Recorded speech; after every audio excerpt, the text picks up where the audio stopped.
룻기서는 만남과 이별의 이야기라고 할 수 있습니다. 엘리멜렉은 고향 베들레헴이 흉년이 일자 가족을 데리고 모압 땅으로 이주를 하죠. 10여 년 정착한 기간 동안 엘리멜렉이 죽고 그의 아내 나오미는 큰 슬픔에 빠지게 됩니다. 그러나 두 아들인 말론과 기련이 자부 오르바와 룻을 맞이하게 되면서 기쁨을 얻게 되는 만남을 갖게 되죠. 그러나 그것도 잠시였고 성경에 보게 되면 어떠한 사유인지는 모르지만 아들 말론과 기련이 일따라 죽음을 당하게 됩니다. 그 원인이 무엇인지 우리가 알 수는 없지만 결혼한 지 얼마 안 돼서 이들이 죽은 것으로 보아서 사고로 인한 참사거나 고칠 수 없는 병으로 죽은 듯합니다. 그러므로 그 비통함은 더욱 컸다라고 보여지죠. 그것도 두 아들을 모두 잃어버리게 된 것이죠. 말론과 기련 두 사람이 다 죽고 그 여인은 두 아들과 남편 뒤에 남았더라. 남편과 두 아들을 잃은 나오미의 비통함을 성경은 기록을 하고 있습니다. 이별과 만남 그리고 다시 이별, 그것도 영영 보지 못하는 사별이 이 나오미의 집안을 휩쓸고 있습니다. 손자라도 있다면 그가 장성해서 결혼을 하고 새로운 손자 며느리라도 맞을 그런 만남으로 집안이 번성할 걸 기대할 수 있겠지만 후손이 하나도 남아있지를 않았죠. 이에 나오미는 젊디 젊은 둘 자부의 인생이라도 열어주기 위해서 입맞춤을 하고 이별을 고합니다. 성경에는 이 이별의 순간에 세 여인이 소리 높여 울었다라고 2번 반복하여 말씀합니다.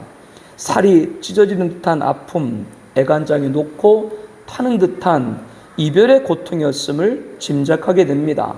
살아서 헤어지지만 죽음같이 다시 보지 못하게 될 이별을 나오미는 두 자부에게 고하였던 것이죠. 어쩌면 우리도 이런 상황이었다면 시모된 입장에서야 두 자부가 떠나면 이제 정말 적붙일 데 없는 박복한 신세이지만 그 젊디 젊은 자부들의 앞날을 위해서 그랬을 수밖에 없었을 것입니다. 나오미가 두 며느리에게 이르되 너희는 각기 너희 어머니 집으로 돌아가라. 너희가 죽은 자들과 나를 선대한 것 같이 여호와께서 너희를 선대하기를 원하노라. 여호와께서 너희에게 허락하사 각기 남편의 집에서 위로를 받게 하시기를 원하노라. 그들에게 입맞춤에 그들이 소리 높여 울며 나오미가 이르되 내 딸들아 돌아가라. 너희가 어찌 나와 함께 가려느냐. 내 태중에 너희의 남편 될 아들들이 아직 있느냐. 내 딸들아 되돌아가라. 나는 늙었으니 남편을 두지 못할지라. 가령 내게 소망이 있다 말하든지 오늘 밤에 남편을 두어 아들들을 낳았나 하더라도 너희가 어찌 그들이 자라기를 기다리겠으며 어찌 남편이 없이 지내겠다고 결심하겠느냐. 내 딸들아 그렇지 아니하니라. 여호와의 손이 나를 치었으므로 나는 너희로 말미암아 더욱 마음이 아프도다. 내 딸들아 돌아가라.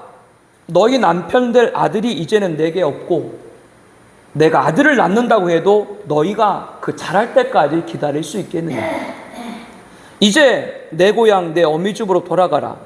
너희가 죽은 내 아들과 홀로 된 나를 선대한 것 같이 여호와께서 너희를 선대하기를 원하고 여호와께서 너희로 새 남편을 얻게 해서 평안함을 얻게 되기를 원한다. 그런 말인 거죠.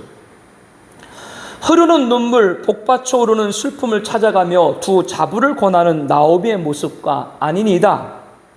우리는 어머니와 함께 어머니의 백성에로 돌아가겠나이다. 오열을 토하는 호소하는 두 자부의 모습은 이별이라고 하는 자리에서 연출되는 비극의 드라마와 같다 할 수 있죠. 그러나 계속되는 나오미의 권유에 큰 자부 오르바는 시모에게 입맞추며 이별을 하였고 롯은 나오미를 붙잡았더라 라고 기록하고 있습니다. 오르바는 자신의 고향 부모에게로 갔지만 롯은 꼭 붙들어 떠나려고 하지 않았던 것이죠. 왜 나오미의 두 자부 오르바와 룻 사이는 이런 선택의 결과가 차이가 있을까요? 룻이 이르되 내가 어머니를 떠나며 어머니를 따르지 말고 돌아가라 강권하지 마옵소서. 어머니께서 가시는 곳에 나도 가고 어머니께서 머무시는 곳에서 나도 머물겠나이다. 어머니의 백성이 나의 백성이 되고 어머니 하나님이 나의 하나님이 되시리니 어머니께서 죽으시는 곳에서 나도 죽어 거기 묻힐 것이라. 만일 내가 죽는 일 외에 어머니를 떠나면 여호와께서 내게 벌을 내리시고 더 내리시기를 원하나이다. 룻의 이런 철저한 신앙과 효성이 동서 오르바는 떠났지만 룻은 떠나지 않은 것임을 우리는 잘 알고 있습니다. 맞는 말씀입니다. 그러나 우리가 한번 상고해 봐야 될 것은 롯도 이방 모압 여인이고 오르바도 이방 모압 여인입니다. 둘 다 하나님을 믿지 않았었어요. 그런데 시집으로 와서 누구를 통해서 하나님을 알았겠어요? 시모 나아미를 통해서 하나님을 알고 믿었던 것이죠. 즉 이 말은 우리가 방금 합독한 말씀 여기에 기록된 롯의 신앙 고백은 그의 동서 오르바도 분명히 알고 있었다라고 하는 겁니다. 그런데 왜 롯은 남고 오르바는 떠났을까요? 롯은 자신이 신앙을 고백한 그 하나님께서 그의 앞날도 책임질 것이라는 믿음이 있었기 때문입니다. 그것을 어떻게 알 수 있습니까? 동서 오르바가 떠났음을 성경은 고향으로 돌아갔다, 부모 집으로 돌아갔다 그렇게 기록하지 않고 그의 신에게로 돌아갔다 이렇게 기록하고 있습니다. 오르바의 신, 즉 모압의 이방신으로 돌아갔다라고 하는 것이죠. 오르바는 집안의 몰락으로 섬기던 하나님을 온전히 믿지 못했던 것입니다. 그래서 예전에 섬기던 자신의 이방 모압신에게로 돌아간 것이죠. 하나님에 대한 절대적인 의지가 부족했던 겁니다. 그러나 롯은 끝까지 어머니 하나님이 나의 하나님이 되시리니 내가 죽는 일 외에 어머니를 떠나면 여호와께서 내게 벌을 내리시고 더 내리실 원하나이다. 이 말을 역으로 말한다면 어머니께서 가르쳐 주신 하나님은 나를 지키시고 책임질 것이라 라고 하는 것이죠. 지금이 끝이 아니다. 이게 롯의 믿음입니다.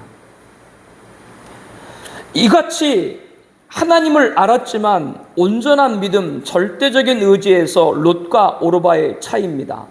오늘 우리 안에도 있을 수가 있는 일이죠. 물론 오르바가 떠난 것은 당연한 겁니다. 율법으로 보거나 간섭으로 보아도 과부가 되고 집안에 이을 아들도 없고 또 죽은 남편의 형제도 없기 때문에 결혼할 수 없는 처지에 고향에 돌아가고 재혼을 하는 것은 아무런 잘못도 없습니다. 그러나 신앙은 율법과 간섭이 아니라는 걸 알아야 돼요. 전부가 아니라고 하는 것이죠.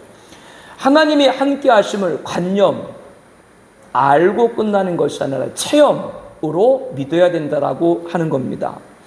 지난주부터 여름 성회를 위한 기도회를 갖고 있습니다. 우리 사랑하는 자녀들이 성경학교와 여름 캠프에서 하나님을 관념, 머리로만 아는 것이 아니라 체험, 하나님을 인격적으로 만나기를 축복합니다.